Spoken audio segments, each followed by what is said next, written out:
Bueno, ahí está grabando por lo que veo. Cualquier cosa me avisan, que ustedes lo ven más que yo estoy concentrada en las diapos. Bueno, entonces, como les dije, vamos a hablar de las herramientas de diagnóstico tanto genético como genómico, las principales utilizadas hoy en día en laboratorios clínicos, y bueno, cualquier duda me van parando. A ver si me da. Ahí. Esto ya lo hablaron y ustedes tienen idea de cómo está conformado nuestro genoma. Haciendo un paralelismo, si nosotros habláramos de que tenemos una gran biblioteca en la cual hay muchos estantes y en cada estante tenemos un montón de libros, sería lo mismo nuestro genoma. Cuando hablamos de los genes, sabemos que son las estructuras básicas que contienen nuestra información genética, que está dentro de cada una de nuestras células, y esos genes forman las estructuras cromosómicas. Y los cromosomas son, como dice acá, estructuras celulares formadas tanto por ADN, pero también por proteínas. Eso es lo que forma un cromosoma. No es el ADN pelado, sino que está envuelto y enrollado gracias a ciertas proteínas que trabajan en conjunto. Todo este conjunto de cromosomas nos da el genoma. Y el genoma, de hecho, es todo nuestro material genético de cualquier organismo y es lo que lo identifica como tal. Entonces, si hacemos este paralelismo con, como les decía recién, las bibliotecas, la biblioteca sería todo el genoma, donde está toda la información. A su vez, eso se divide en esos estantes, que serían esos cromosomas, que contienen diferentes libros, que serían los genes, que están escritos por letras, que es este ADN. Entonces, ¿por qué pongo este paralelismo para que se entienda? Porque es muy, ustedes ya lo saben y es algo que a esta altura lo tienen re claro, pero es importante porque cuando yo quiero saber dónde buscar una alteración o cierta mutación o cierto lo que sea, tengo que saber a qué nivel está. No puedo buscar algo leyendo letra por letra de un cierto libro si tengo un problema estructural en la biblioteca. Tengo que mirar en otro nivel. O no puedo mirar todo el estante desde lejos si en realidad tengo un cambio de una letra dentro de una página, dentro de un libro. Son diferentes niveles a los que podemos buscar las diferentes alteraciones que pueden haber, y para eso tenemos que saber qué tipo de alteración buscamos, dónde está ubicada y adaptar nuestra técnica a la alteración que estamos buscando. Hasta acá queda claro, ¿verdad? Desilénciense, participen todo el tiempo, interrúmpanme, Sí, queda claro. no se sientan inhibidos. Entonces, esos niveles de mutaciones que nosotros estamos hablando, hablamos de mutaciones, el primer nivel más bajo, llamémosle, o primero, es el nivel molecular, donde buscamos lo que se llaman mutaciones génicas o mutaciones puntuales, que influye, la vemos, de hecho, en la constitución química de los genes, es decir, en las bases nitrogenadas, o sea, si tiene una A o tiene una G, una C o una T. El siguiente nivel sería el cromosómico, que eso ya afecta a un segmento de cromosoma. Puede ser de mayor o de menor tamaño, dependiendo de qué tamaño tenga claramente la repercusión y qué es lo que va a afectar. O también a la estructura. Puede ser que no haya una falta o un exceso, pero sí que estén en lugares diferentes. Puede ser, como dice acá, en pequeños o en grandes fragmentos, se pueden duplicar, pueden borrarse, pueden intercambiarse de lugar. Y por último tenemos el nivel genómico, que afecta a lo que se llama el conjunto de todo el genoma. Que ahí vemos un aumento de un juego entero de cromosomas, lo que llamamos una poliploidía, o una haploidía, y nos faltan un set completo de cromosomas. Y también podemos tener los casos de trisomías o monosomías, que son más frecuentes, y de hecho muchos son compatibles con la vida, como la trisomía 21, el síndrome de Down, o el síndrome de Turner, una monosomía del cromosoma X. Entonces, esas son las que más frecuentemente podemos ver porque son compatibles con la vida. Una poliploidía no es compatible. Entonces, no lo vemos en la práctica clínica. Sí lo podemos ver, por ejemplo, en un resto ovular, o sea, un aborto espontáneo, por ejemplo. Bueno, también vamos a hablar un poquito y entender que tenemos diferentes tipos de mutaciones a nivel molecular. O sea, en el primer nivel que hablamos, de los cambios de pares de bases, podemos tener cambios específicos que pueden ser un cambio de un nucleótido por otro, lo que llamamos sustitución, una inserción o una deleción, eso significa que se pierde o se añade una base al ADN original, y por ende vamos a tener, por ejemplo, un corrimiento del marco de lectura, lo que nos puede llevar a que se forme una proteína diferente, a que se genere un codón de parada, un stop codón, y por ende no tener proteína de hecho. ¿Ah? Podemos tener en regiones donde hay repetidos de tripletas, por ejemplo, que se aumente la cantidad de repetidos, y entonces vamos a tener una proteína con cierta región mucho más larga, por ejemplo, y puede afectar a la función de esa proteína. Podemos tener una inversión, que es cuando se da vuelta cierta región, ¿tá? Y entonces lo que nos puede quedar ahí a veces son problemas con donde está, por ejemplo, el promotor y una región invertida, entonces no tenemos la función, de hecho, no tenemos no obtenemos la misma proteína, ya sea porque el promotor quedó desde el otro lado, entonces no puede generar que se produzca esa proteína. ¿Ah? Podemos tener traslocaciones, y eso puede ser que una región se pase a otro lugar, entonces, como ejemplo les puedo poner, si yo uno, dos regiones, y una región que debería estar silenciada queda bajo una región que en realidad lo está activando todo el tiempo, eso puede ser un problema, nos puede generar que cierta proteína debería estar, no producirse en ese momento, no estar traducida, y sigue constantemente obteniéndose, y eso lo vemos en diferentes tipos de cáncer, por ejemplo. ¿Ah?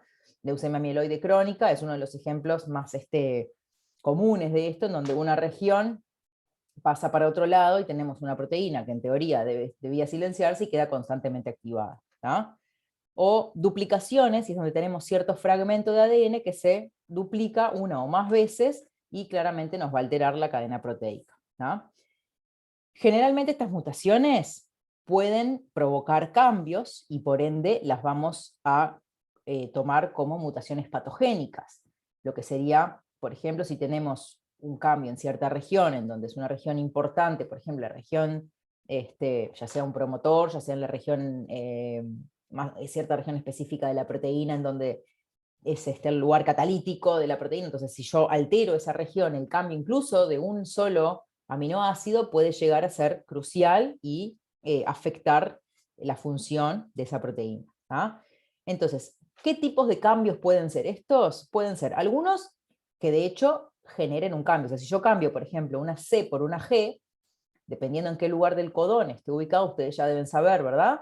Que si genero, por más que tenga un cambio de un aminoácido, perdón, que tenga el cambio de una base, puedo no generar un cambio en aminoácido. Entonces, en ese caso sería una mutación silenciosa, porque no tengo cambio de aminoácido.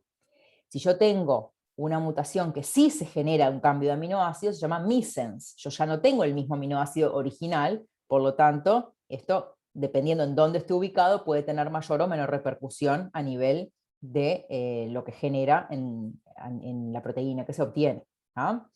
Si yo agrego, por ejemplo, un nucleótido o dos nucleótidos, ¿ah? ¿Qué pasa? Corro todo el marco de lectura. De los 3 nucleótidos que va leyendo por vez, al yo agregar uno o dos, se me desfasa, y por lo tengo un desfasamiento o frame shift en inglés, ¿ah? Y ahí ya generalmente obtenemos proteínas que no son funcionales, porque no solamente que tal vez se obtenga una proteína diferente, sino que puede generar incluso un codón de parada, ¿ah? Prematuro, por lo tanto no vamos a tener la proteína de hecho. ¿Ah? Bueno, cambio que genera una señal de fin de cadena es esto, es un stop codón, es una mutación nonsense. ¿Ah? Y por último, una cosa que tenemos acá escrito que son los polimorfismos, que es importante porque hay una definición para un polimorfismo. ¿Qué significa? Cualquiera de estos cambios que hablamos, de una base por otra, o de una mutación missense, puede ser un polimorfismo o puede ser una mutación patogénica. ¿Ah? Ya lo deben haber hablado. ¿Saben cómo se define un polimorfismo?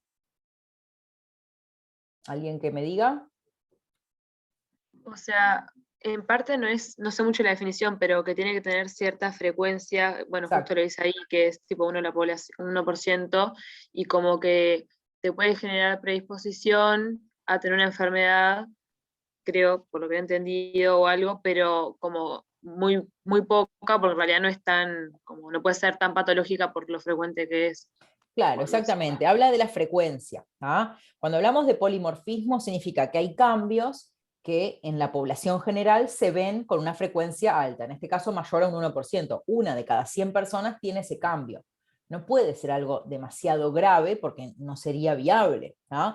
Entonces, muchas veces puede pasar que hay diferentes cambios que, como vos decís, cuando están en conjunto pueden ayudar o contribuir a que se genere cierto fenotipo, pero por sí solos generalmente no son suficientes para generar cierta patología, ¿no? Entonces, a veces una mutación, que es un cambio de una base por otra, si bien hay un cambio de aminoácido, no siempre se va a considerar una mutación patogénica, sino que a veces, dependiendo de la frecuencia poblacional, puede llegar a considerarse un polimorfismo. ¿Ah? Incluso no son patogénicos, sino que pueden haber polimorfismos protectores.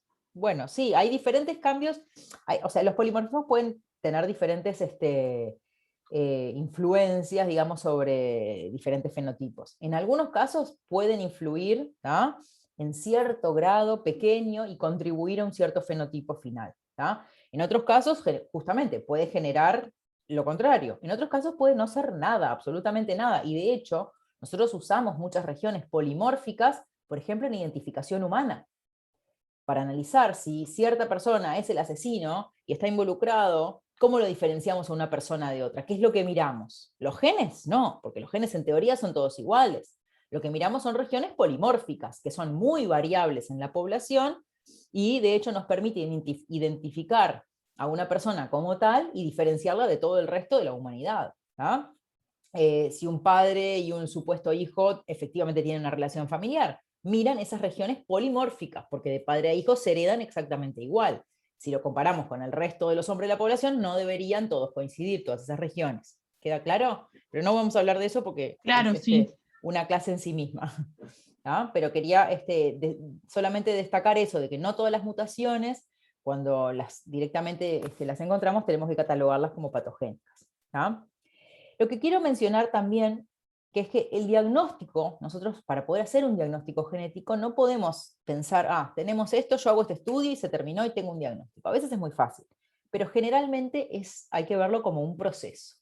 Y este proceso arranca con una consulta con el médico genetista, o el médico tratante previo al genetista, en donde se evalúa toda la situación de esa persona, se hace una anamnesis completa, se trata de abarcar toda la información posible, ya sea no solamente de la persona con el problema por el cual se está consultando, sino su familia, porque eso nos va a dar indicios sobre qué modo de herencia podemos estar hablando, qué tipo de enfermedad, etcétera, etcétera, ¿no? Y no solo eso, también quiénes más en la familia podrían estar afectados y beneficiarse, de hecho, del estudio de ese paciente específico. ¿Ah? Luego, que tenemos toda la historia lo más completa posible, se va a indicar el análisis genético del laboratorio, ¿ah? Se va a determinar cuál es la metodología que precisamos, justamente tratando de entender qué enfermedad estamos buscando o suponemos, ¿ah?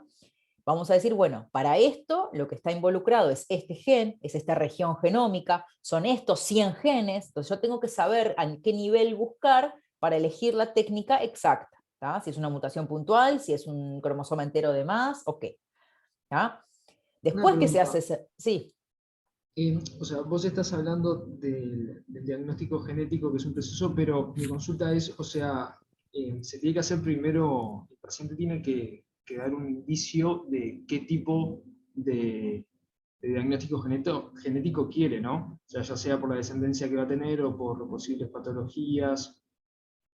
El paciente no da un indicio del diagnóstico genético, el paciente concurre, yo te voy a dar un ejemplo, o sea, ¿por qué se llega a la consulta? Puede ser por razones muy variadas. Puede ser porque, por ejemplo, como me decís, mira, yo tengo un hijo con cierta enfermedad y voy a tener otro y no quiero que tenga la misma enfermedad. O yo tengo cierta enfermedad y no quiero que mi hijo la tenga. O mi sobrino tiene cierta enfermedad y quiero saber si tengo riesgo de que mi hijo la tenga o mi futuro hijo la tenga. O mi pareja y yo somos del mismo grupo étnico donde hay mucha endogamia. Queremos evitar tener ciertas enfermedades en que en nuestra etnia son bastante frecuentes. Hay muchos motivos por los cuales uno puede acudir. El paciente generalmente no sabe ni qué es lo que hay que estudiar exacto, ni qué metodología elegir. El paciente dice, yo lo que no quiero es esto, ¿ah? O yo tengo miedo No, obvio. porque vi esto, ¿entendés? Claro, pero quiero decir que eso mismo que te dice el paciente no es algo de descarte como para saber el tipo de estudio, porque creo yo que no es lo mismo un tipo de estudio para la descendencia de una persona que quiere tener hijos o por un posible desarrollo de una enfermedad. Pregunto. No, no, claro, a ver, son estudios diferentes y todos, cada uno con su metodología correspondiente en base a la historia clínica y a la genealogía de esa familia, ¿no? El paciente acude capaz por cierto problema y uno tiene que tratar de poner ese problema con nombre y apellido para tratar de diagnosticar si efectivamente existe. Hay cosas que son obvias, ¿tá? Y hay otras que no, hay otras que requieren mucho más dedicación y estudio y bueno, y averiguar un poco más, porque no tenemos a veces la información. No porque no la sepamos buscar, sino porque a veces realmente no está accesible. Yo les voy a dar un ejemplo. Supongamos que viene una persona y dice, mira, yo tengo a mi madre que tiene 50 años y tuvo cáncer de mama, y yo tengo 30 y tengo miedo. Bueno, y hay otras mujeres en la familia afectadas. No sé porque la familia de mi madre murió todo en la Segunda Guerra Mundial y entonces tengo solamente a mi madre que conozco, no hay tías, no hay nada. Entonces, con 2 mujeres en la familia, nada más es muy difícil determinar si hay un riesgo aumentado en casos de cáncer. Ahora, si esa familia tiene 15 mujeres y 8 están afectadas de cáncer de mama en edades tempranas, y claramente es mucho más pesado. Entonces, cada caso hay que, en base a la información y a la necesidad del paciente, o si me dice, yo quiero como vos me decías recién, quiero, previo a tener hijos, descartar ciertas cosas. Sí, claro, si vos lo que querés descartar es lo más frecuente, bueno, vamos a utilizar cierta técnica. ¿Tá? No sé si te contesto mucho porque no me quedó muy clara la pregunta en realidad, pero... No, no, sí, sí, entendí. O sea, mi pregunta iba en realidad porque si bien el paciente no sabe el tipo de estudio, mi pregunta iba por si el profesional sabía, por supuesto que sabía, pero si hay diferencia en el tipo de estudio que hay referido a la consulta que hace el paciente. Sí, claramente algo que es importante es, por ejemplo, si el paciente quiere hacerse un estudio para saber X cosas, yo no le puedo ofrecer, o no debo ofrecerle, salvo que él acepte, hacerle 45.000 cosas más y darle información que él no está buscando. Eso también es un punto importante dentro de lo que vos preguntabas, porque si él, por ejemplo, quiere saber si va a tener cierta enfermedad que el padre la tiene, yo no le puedo venir y hacerle igual, aunque él no me esté pidiendo un exoma completo, y decirle, mirá que aparte de esto vos tenés predisposición a A, B, C y D, porque él no lo está buscando, ¿no? Claro. Entonces, tenemos que tener Claro. cuidado, con eso lo vamos a hablar también. Bueno, sigo un poquito porque si no, no avanzamos más. Entonces, a lo que voy con esto es que tenemos que lograr conocer el mecanismo de cada enfermedad para saber qué buscamos y por ende qué método vamos a utilizar. ¿Ah? Métodos hay muchísimos, hay diferentes técnicas, cada vez hay más técnicas, algunas son súper completas, pero a veces, por más que sean geniales y bárbaras y analizan todo, no es lo que precisamos, y a veces lo que precisamos es algo muy específico. Entonces, por más que tengamos muchísimas técnicas, tenemos que usarlas correctamente, y no, como vemos acá, que hacemos estudios, estudios y estudios, sin tener las cosas claras, y a veces capaz con una sola escalera nos hubiera funcionado. ¿Ah? Y acá estamos usando 45.000 escaleras mal usadas y de todos modos no llegamos a nuestro objetivo. ¿Ah? Entonces es importante ese conocimiento previo. ¿Qué método vamos a elegir? Tenemos 2 grandes grupos de métodos primero. ¿Ah? El primer grupo es cuando conocemos la aberración que estamos buscando. O sea, yo sé qué es lo que estoy buscando y voy a ir a analizarlo al lugar específico en donde sé dónde está. ¿Tá? Supongamos, volviendo al ejemplo de la librería, yo les digo, yo sé que esta familia, en este caso, este libro, esta persona tiene un error en la palabra número 3 del renglón número 2 de la hoja 48. Si yo quiero buscar si yo también tengo ese error, voy a ir al libro ese específico, a ese lugar, voy y miro esa letra. No tengo que leerme toda la biblioteca, ni tengo que leer todo el libro, ni siquiera. ¿Ah? Si yo sé que lo que pasa es que le falta la hoja entera número 48, miro, cuento las hojas y veo si yo después de la 47 está la 48 o pasó a la 49. No tengo otra vez que mirar toda la librería. ¿Ah? Pero a veces no nos pasa eso, que sabemos exacto el lugar que estamos buscando. Y yo les puedo decir, yo sé que Por ejemplo, tenemos un problema con que faltan letras o que, por ejemplo, nos faltan un par de libros, yo no lo sé, entonces tengo que mirar un método que es más al barrer, es más grande, yo tengo que contar, digamos, en toda la biblioteca, por ejemplo, cuántos libros hay, que no me faltan ninguno si yo sé que tienen que haber 3000, yo qué sé.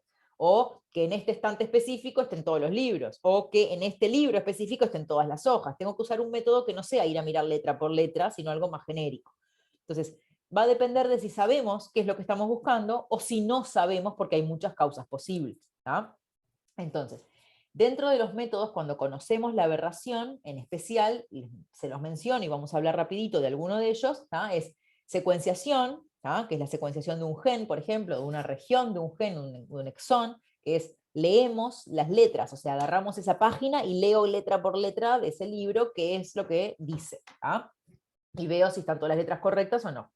¿Cómo lo sé si son correctas? Y porque las comparo con un genoma de referencia, ¿tá?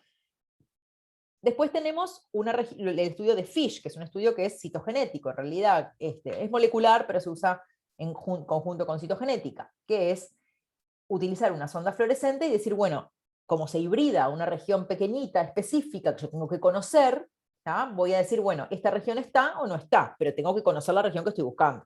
¿tá? RFLP, que es el uso de enzimas de restricción, también lo vamos a mencionar, ¿tá? Justo busca en la región en donde hay o no hay un cierto sitio de corte. ¿tá? MLPA también busca que falte o no falte cierta región específica, pequeña. ¿tá? Análisis de tripletas, ya se los mencioné recién, es ver que la cantidad de tripletes que se repiten en tándem sea la correcta y no haya una expansión, por ejemplo. ¿tá? Un panel específico de genes que leo por secuenciación, yo voy a leer, por ejemplo, 2, 3, 4 genes que sé que son los que hay que analizar. Regiones de metilación que pueden estar hipermetiladas o hipometiladas, voy a poder mirar específicamente, voy a esa región y analizo esa región. ¿no? Y bueno, y claramente hay otras más, pero estas son las principales. Cuando no conocemos la aberración, ¿qué tenemos que hacer? Tenemos que utilizar métodos que son al barrer, que miran todo el genoma. ¿Cómo lo pueden mirar? Y lo pueden mirar a nivel de la secuencia, o sea, hoy en día con la secuenciación masiva, se hacen paneles completos de genes, exomas completos, hasta genomas completos. ¿tá? Estudios de CGH, que son estudios, vamos a mencionar ahora también, que miran que no falte o sobre un pedacito ¿tá? de un gen, pero no en una región específica, sino que miran todo el genoma. ¿tá? Y bueno, el cariotipo, que ya lo deben haber mencionado, ¿tá? que es mirar la estructura de los cromosomas, no solamente los cuenta, sino que mira la estructura del cromosoma, de que sea la correcta, ¿tá? A nivel de todo el genoma también. ¿tá? ¿De hasta acá alguna duda? No, no. No. Bueno, entonces, denme un segundo.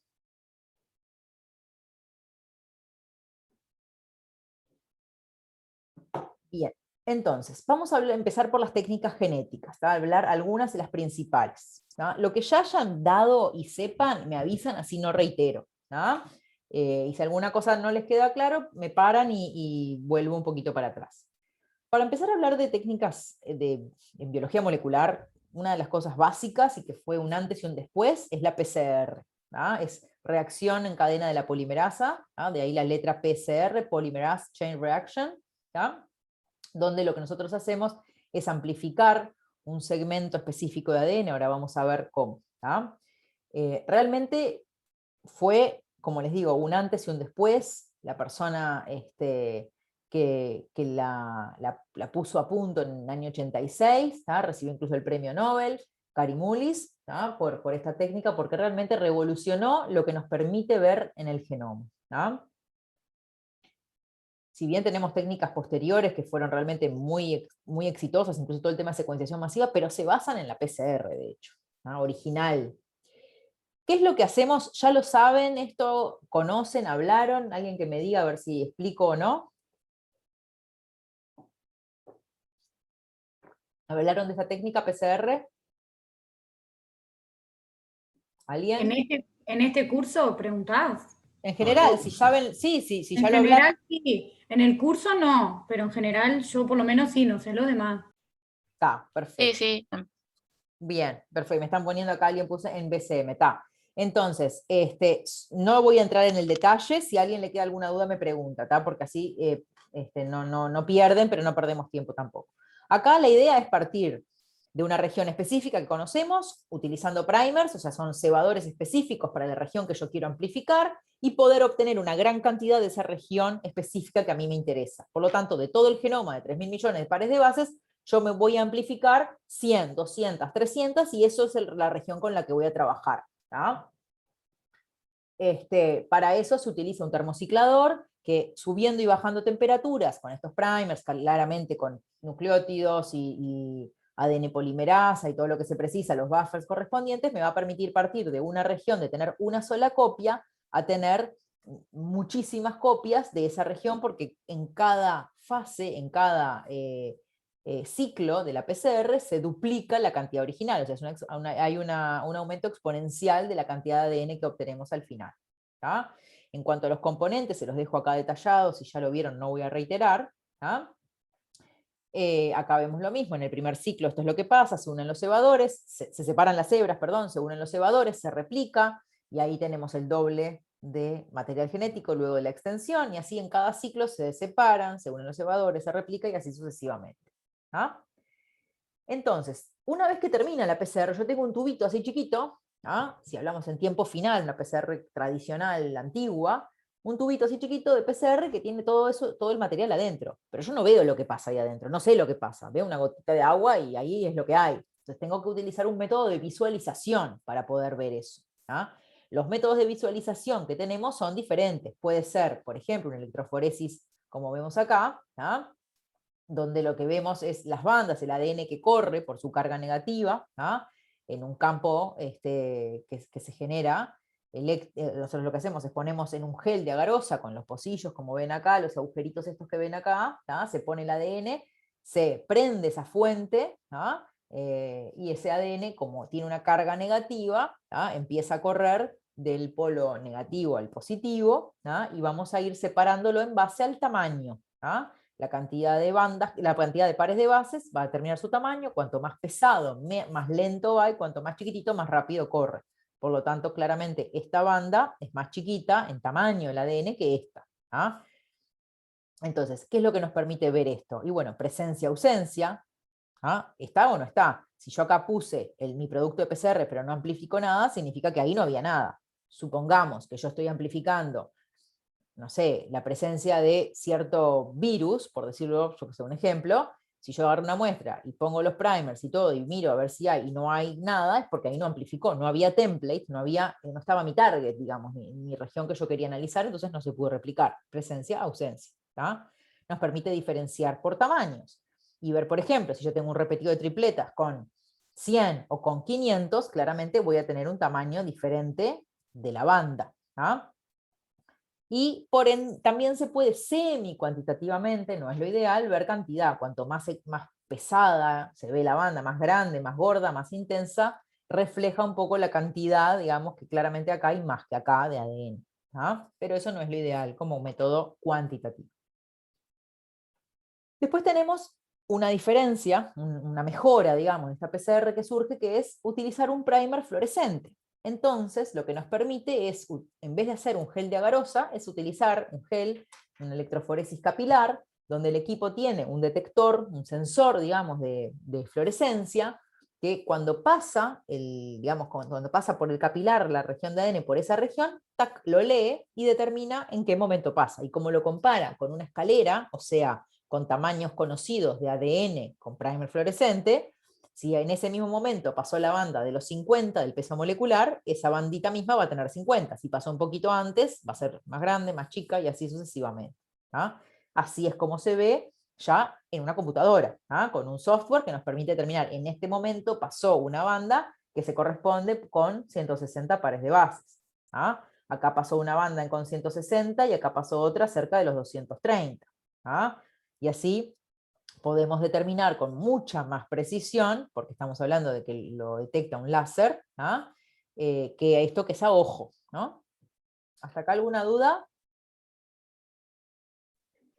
A mí me surgió una duda recién, o sea, obviamente, o sea, la conozco la PCR eso y tal, siempre la escucho, o sea, la hemos estudiado y todo, para virus y eso, pero ahora se me vino la duda como si estás buscando tipo una mutación de una enfermedad específica, vos le tenés que dar el template ese que estábamos hablando, le tenés que dar de la mutación, o sea, de lo anormal, no le das o sea, lo normal que busques. O sea, tenés que No. saber qué mutación justa. Yo tengo no, lo que pasa es que si yo busco un cambio de una base por otra, depende de qué mutación estés buscando. ¿Ah? Porque la PCR lo que te va a permitir es amplificar esa región. Si yo quiero buscar el cambio de una base por otra, esta PCR estándar no me sirve. Claro. Sí me sirve como primera etapa. ¿Para qué? Para amplificar esa región y tenerla en mis manos. Y ahora voy a utilizar otra técnica para ver si está presente ese cambio, por ejemplo, de una G por una A. ¿Ok? Está perfecto. Sí, Pero sí. esto de acá, que ves acá, no te permite ver si hay una G o una A. Te permite ver si hay un fragmento de 100 o de 150 pares de bases, pero no o sea, cómo está compuesta esas 150 pares de bases. ¿Ah? Entonces, dependiendo otra vez de la mutación que estoy buscando, si yo lo que estoy buscando, por ejemplo, para darles un ejemplo, es presencia-ausencia viral, sin duda me sirve. Si yo estoy buscando, por ejemplo, determinar el RH, ¿no? Factor RH, los RH negativos, les falta una región de ese gen. Entonces, si está o no está, me sirve. ¿Me explicó? Pero tiene que ser algo que me permita ver presencia o ausencia en esto. O que haya una diferencia de tamaños, como por ejemplo repetidos de tripletas. Si hablamos de enfermedad, por decirles un ejemplo, X frágil, donde tenemos la región del gen FMR1, en donde más de tantos pares de bases se considera patogénico y menos de tantos repetidos se considera patogénico y más patogénico y menos no patogénico. Si yo cuento 20 repetidos por el tamaño, me permite saber que estoy dentro del rango normal. Si tengo 200 repetidos, 250 repetidos, claramente voy a tener una banda mucho más grande y me va a permitir ver que ahí hay una región que está que hay más repetidos de lo que tendría que haber, ¿no? ¿Entendés la diferencia? Ahora, si yo miro una base sola, acá no lo puedo saber, tengo que hacer algo más. Ahora vamos a ver qué más. ¿Está? Sí, sí, muchas gracias. Bien. Entonces, vamos a empezar a hablar de las aplicaciones de la PCR, ¿tá? Como ejemplos para estas cosas. Entonces, primero vamos a hablar de los microsatélites, que es lo que mencionaba recién, por ejemplo, de la región X frágil. Repetidos de tripletas, ¿saben lo que es? ¿Sí? Cuando 3 bases se empiezan a repetir en múltiplos. Ahí está. Tenemos regiones de 3 o 4 pares de bases, que se repiten en tándem, o sea, uno después del otro. Hasta cierto rango generalmente es lo normal, de cierto rango hacia arriba puede generar un problema. Pero las regiones flanqueantes, o sea, lo que está a la derecha y a la izquierda, que contiene, digamos, a esa región de repetidos, es fija, que es lo que vemos acá en negro. Estas regiones son fijas y estándar. Lo que puede variar es CAC, CAC, CAC, pueden estar 10, 20, 30, 50, 200 veces. ¿Entienden esto? Muchas veces, o sea, estos microsatélites son regiones del genoma que se repiten, como les digo, en tándem y que son muy variables en la población normal. O sea, si yo los miro a ustedes y me miro a mí y comparamos una región, no todos vamos a tener la misma cantidad de repetidos. Y está bien que sea así. No se asocian a patologías los microsatélites. ¿Se utilizan para qué? ¿Alguien sabe?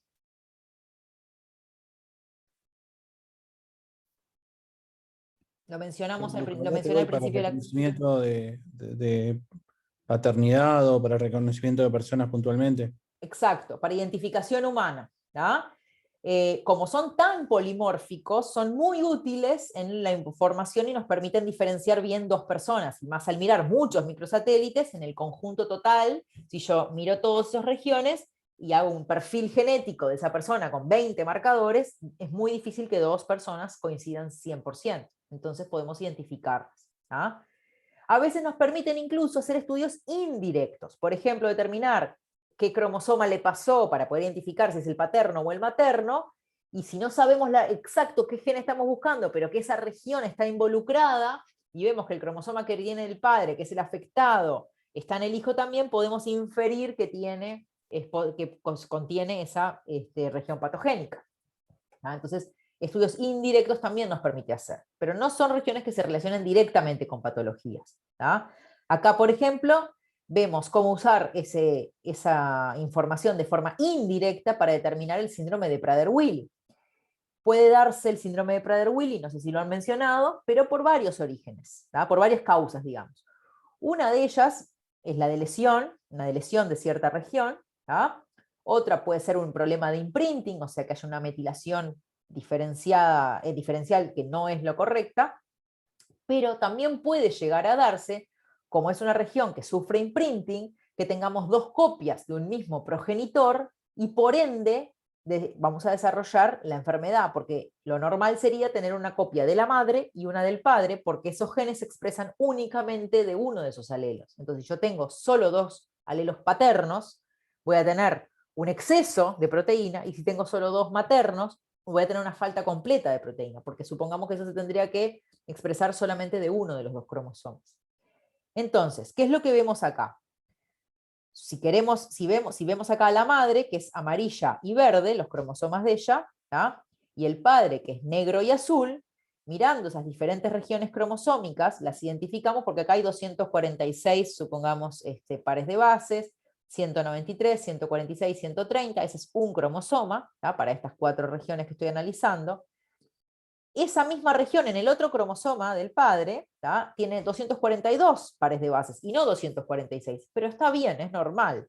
Lo mismo acá, 197 en comparación a 193 y así sucesivamente.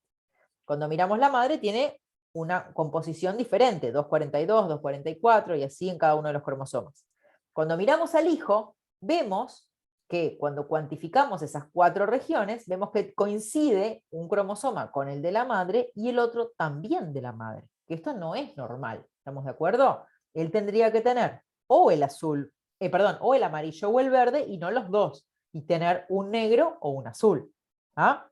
Entonces, determinando la cantidad de repetidos, podemos identificar el cromosoma presente y por ende entender que tenemos lo que se llama disomía uniparental. ¿Ah? Entonces, los microsatélites de esa forma nos ayudan a veces a determinar ciertas mutaciones. Pero también, cuando hay esos repetidos de tripletes, no están en regiones que son polimórficas, sino que están dentro de genes, ya sea dentro de un exón, en la región 5' UTR, o 3' UTR, o en alguna región promotora o lo que sea, ¿tá? Sí se asocian directamente a patologías cuando tenemos un aumento de la cantidad de repetidos. Ya no son regiones polimórficas, sino que son regiones que tienen que tener máximo hasta cierta cantidad de repetidos. De ahí para arriba se determina que es una mutación patogénica. Y acá tenemos ejemplos, por ejemplo, distrofia miotónica, donde está ubicado en la región de ese gen, donde está la repetición, que es CTG. Tenemos enfermedad de Huntington, que es CAG, ¿tá? Tenemos diferentes ataxias espinocerebelosas, donde hay diferentes genes, ¿tá? Equifrágil, que es acá en la región 5' UTR, en el gen FMR1, ¿tá? Tenemos diferentes enfermedades que están dadas por expansiones de tripletes, ¿tá? ¿Puedo hacer una consulta? Sí. Sería lo mismo a nivel molecular. El microsatélite y la mutación dinámica, lo único que uno está en una parte como... Codificante, no sé, o que se ahí va, relaciona con codificante de la mutación, y el otro en otra parte, Exacto, no en un gen. Exacto. Por eso hoy yo les decía, capaz que la misma expansión puede ser un polimorfismo o puede ser una mutación. No siempre va a ser algo patogénico. Eso es lo que empezamos hablando, ¿se acuerdan? En este caso, los tripletes pueden estar en regiones polimórficas y entonces no van a afectar a la patología, o pueden estar en regiones que afectan la proteína en la cual están ubicados. ¿Tá? ¿A qué voy con esto? En realidad, ¿a qué método voy a tener que usar para poder detectarlo? Pero para eso tenemos que entender cuál es la alteración que hay. En este caso, la alteración es que ese repetido está aumentado en la cantidad de veces que está en el genoma. ¿Tá? ¿Hasta acá me siguen? Sí. Bien. Entonces, como yo les dije, nosotros tenemos la región roja, que es la polimórfica, y las regiones flanqueantes, que son las que son fijas, que no cambian ni la cantidad ni la ubicación. ¿Ah? Entonces, ¿Qué es lo que nosotros, para estas regiones polimórficas, hay acá unas características que son importantes de saber, y es que el número de repeticiones puede variar, ¿ah? Como yo les dije. En cierto momento adquieren un tamaño que es patológico. Si ya aumentan demasiado, es patológico. Tienen inestabilidad intergeneracional, o sea, si yo ya tengo un valor alto, es mucho más probable que mi descendencia obtenga mayor número aún que yo, y así sucesivamente. ¿Ah? Eso genera el fenómeno de anticipación, que muchas veces eso implica que si yo tengo una cantidad de repetidos, supongamos yo tengo 45 repetidos y hasta 40 era lo normal, yo ya tengo 45, mi descendencia puede tener 55, a mí la patología me empezó a los 30 años y a mi descendencia a los 25, ¿no? Porque tengo mayor número de repetidos, ¿no? Y muchas veces se relacionan con enfermedades neurológicas, ¿no? Eso es algo para comentar. Entonces, ¿cómo voy a determinar yo, de forma molecular, la cantidad de repetidos que hay? Yo voy a elegir mi región que la conozco, que sé dónde está, sé a qué gen estoy analizando, ¿ah? Y voy a utilizar dos primers, uno en la región flanqueante de la izquierda, digamos, del repetido si miro la cadena de arriba, y otro a la derecha. Opa, voy a hacer una PCR, ¿ah? Para amplificar esa región, ¿verdad? Que me va a dar un tamaño, yo lo voy a poder determinar de diferentes maneras, ya sea por ejemplo, una separación de fragmentos en electroforesis capilar, por ejemplo, como les mostré recién, que es lo que vamos a ver acá. ¿Ah? Si lo vemos así, yo tengo el número total, ¿ah? Que quiero saber cuántos repetidos hay, yo tengo el total del fragmento, menos las regiones flanqueantes, ¿no? Si son, por ejemplo, 500 pares de bases, menos 50 y menos 50 ya me da 400, y si mi región fuera de 4 pares de bases, 400 dividido 4, sé que tengo 100 repetidos. ¿Ah? Así puedo determinar la cantidad. Eso es lo que hace el algoritmo del software, ¿no? Una vez que pasa el fragmento y determina su cantidad, porque lo mide con ese láser, ¿ah? Y compara con una escalera molecular, nos permite ver el tamaño de ese fragmento y por ende determinar qué cantidad de repetidos se corresponde. ¿Ah? Y así podemos determinar en diferentes enfermedades, como les mostré recién, acá tenemos el ejemplo de la enfermedad de Huntington, ¿ah? Donde alelos normales van entre 6 y 26 repetidos, alelos intermedios, lo que se llama inestables, van de 27 a 35, y mayores a 36 repetidos se considera una mutación patogénica completa. ¿Ah? Entonces, cuando vemos que esta persona tiene 17 repetidos y otro de 43, entendemos que tiene un alelo patogénico. Es una enfermedad dominante, por lo tanto, esta persona va a estar afectada. ¿Ah? Esta persona de acá, si vemos, tiene uno de 20, un alelo dentro del rango normal, y otro de 41, y esta otra persona tiene uno de 19 y otro de 26. Entonces, de esta forma podemos determinar si la persona posee o no un alelo patogénico. ¿Ah? Hicimos una PCR, luego una separación de fragmentos, ¿ah? Y podemos determinar. ¿Queda claro esto? ¿Alguien alguna duda? Hable ahora o calle para siempre. Bien. Entonces, pasamos de eso a la PCR en tiempo real, ¿ah? Que hoy en día está todo con el tema COVID, está recontra de moda, ¿ah? Y todos ahora de repente son biólogos moleculares y especialistas en real time. ¿Qué es lo que vemos acá? La base de la PCR real time es la misma base que la PCR convencional, la amplificación de los diferentes ciclos, de la utilización de primers, de la amplificación logarítmica. La única diferencia importantísima en realidad es que utilizamos diferentes mecanismos de visualización por fluorescencia, ¿ah? Y el equipo mide esa fluorescencia, y no solamente que la mide, sino que nos la va mostrando en tiempo real, o sea, a medida que pasa cada ciclo, cómo va aumentando si es que se obtiene fluorescencia. ¿Ah? Entonces, ¿qué es lo que podemos hacer acá con real time? Es, bueno, claramente ver presencia-ausencia, ¿no? ¿Hay o no hay el ácido nucleico que estamos buscando, ya sea ADN, ARN, cualquiera? ¿Ah? Nos permite, utilizando valores conocidos, una curva estándar, lo que se llama, concentraciones conocidas, cuantificar, porque yo tengo una curva estándar, tengo mi muestra y veo en qué momento amplifica y puedo intrapolar a esa curva estándar mi valor y por ende determinar mi carga, por ejemplo, carga viral, o cuánto ADN hay de tal cosa. ¿Ah? Ahora sí me va a permitir detectar mutaciones puntuales a la pregunta que me hicieron hoy. ¿Ah? Porque yo, dependiendo, por ejemplo, si pongo una sonda, que es un tercer fragmento que es compatible con la región específica, si se une o si no se une, y hay o no hay fluorescencia, podemos determinar si está presente o no presente ese cambio, porque si ese cambio está diseñado en un lugar crítico, no se une, por ejemplo, la sonda, y por ende voy a determinar que está presente el cambio y no se va a unir la fluorescencia, y así nos permite diferenciar alelos, una base por otra.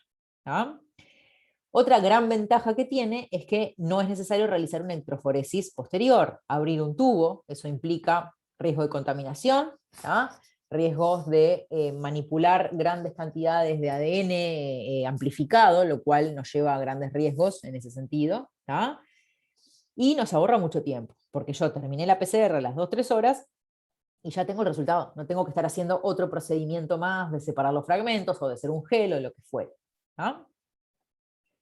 Las mismas, acá lo que tenemos es las mismas fases en realidad que veíamos hoy de repetidos, las mismas fases, no, las mismas etapas de amplificación, unir los primers, etcétera, se repite los ciclos durante muchas veces y nos va a permitir diferenciar 3 fases.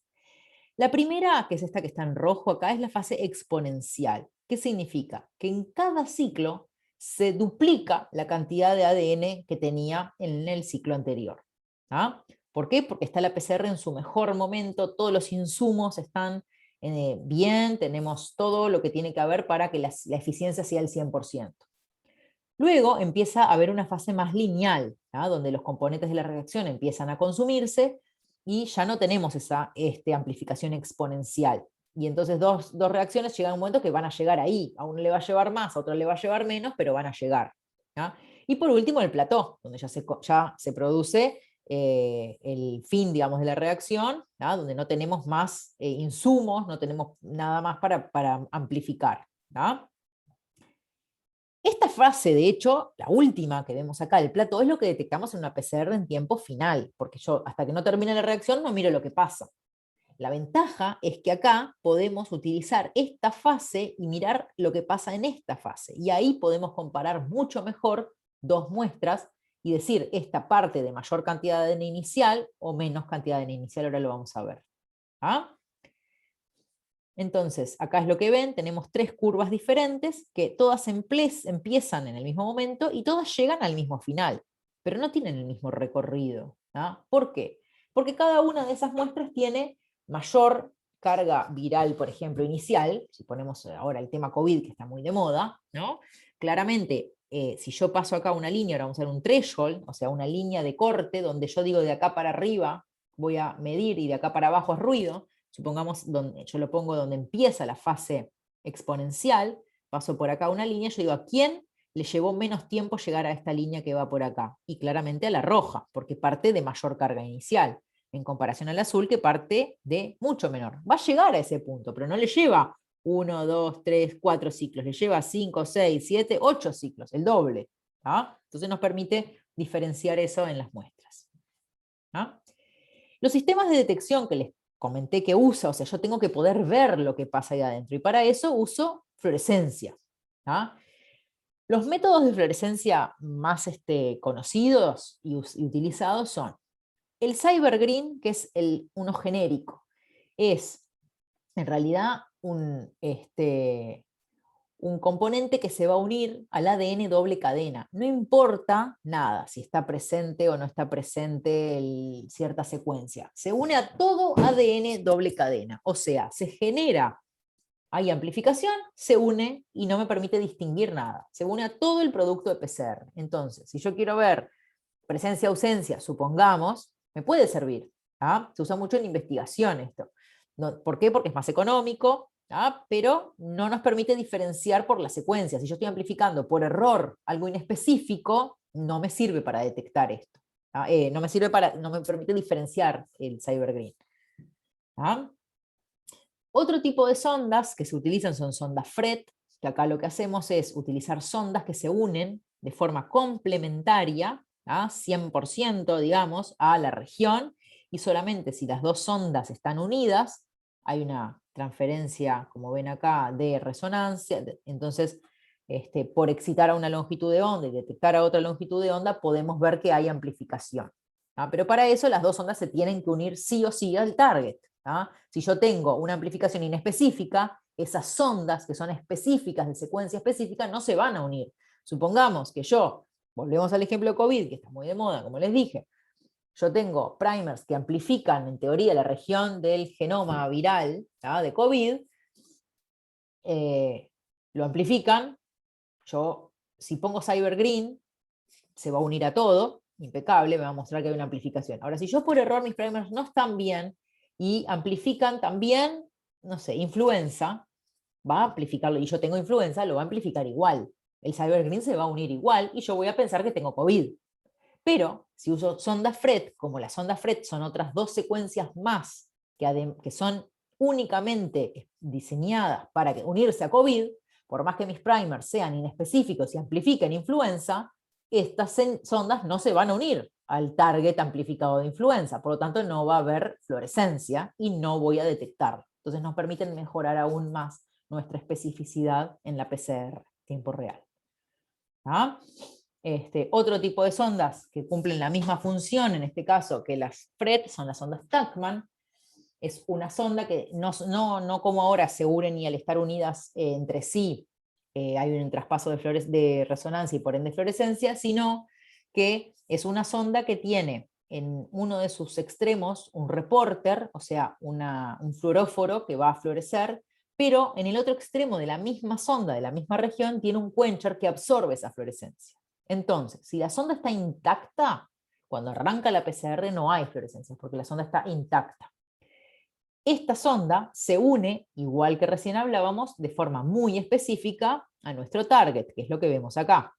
Y cuando la Taq polimerasa empieza a polimerizar, como tiene actividad de exonucleasa, la va a degradar. Y cuando la degrada, separa al reporter del quencher y empieza a fluorecer. Por lo tanto, cuando hay amplificación específica, ¿por qué? Porque la sonda se une solo a la región que es específica para ella, la Taq polimerasa la va a degradar y va a haber fluorescencia. Y a medida que va aumentando los ciclos, más sonda se va degradando, más va aumentando nuestra fluorescencia. Lo que ven acá es lo mismo, lo voy a volver a decir. Nosotros tenemos la primera etapa, es la desnaturalización de las dos hebras de ADN, ¿verdad? Siempre en una PCR. La segunda es que la sonda específica se una con su reporter y su quencher. Luego se va a unir el primer también, que le va a dar posibilidad a la Taq polimerasa, que es esta que viene acá, a empezar a polimerizar, y empieza a polimerizar, y cuando llega a la sonda, para poder seguir polimerizando, la va a degradar, y la sonda se va a romper, y por ende el reporter se separa del quencher y empieza a fluorecer. Y esto es lo que detecta el equipo, el Real-Time PCR. Entonces el producto final es una sonda rota, que florece, y un template doble cadena, que es lo que amplificó la PCR. ¿Hasta acá queda claro? ¿Hola? ¿Alguien? Sí, Sí, sí. ¿Alguna duda de algo? ¿Cómo? Es mucha información, pero quedó claro. Yo no quiero que se acuerden los detalles, para nada, para nada, para nada. Simplemente que entiendan la base que hay por detrás, qué les permite cada cosa, genérico, ¿no? Cómo viene y si tiene exonucleasa la actividad y por qué, entienden si se separa el reporte del quencher, pero sí que claramente no es lo mismo determinar una mutación de un cambio de una base por otra que presencia-ausencia, ¿entienden? Una pregunta, perdón. Sí. ¿Y yo puedo con esto detectar de elecciones, entonces, por ejemplo? Depende, no es la técnica ideal para No, deleciones. no, ya sé, pero digo porque vos en realidad podés introducir sondas que vos sepas la secuencia determinada, y si no las amplificas porque no están, ¿eso se podría hacer con PCR? Es una consulta, bueno, no sé. Vos tenés que pensar una cosa. El tamaño de lesión que estás buscando. Si es una lesión de un exón completo, no, porque la PCR no amplifica tantos pares de bases. No va a ser más de 200, 300. De hecho, en real time se usan 100 y pocos pares de bases. No es la técnica. Por otro lado, un resultado positivo tuyo implica no amplificación. Generalmente no es lo ideal, porque vos estás seguro que no está en la región o que no te funcionó la PCR. ¿Entendés?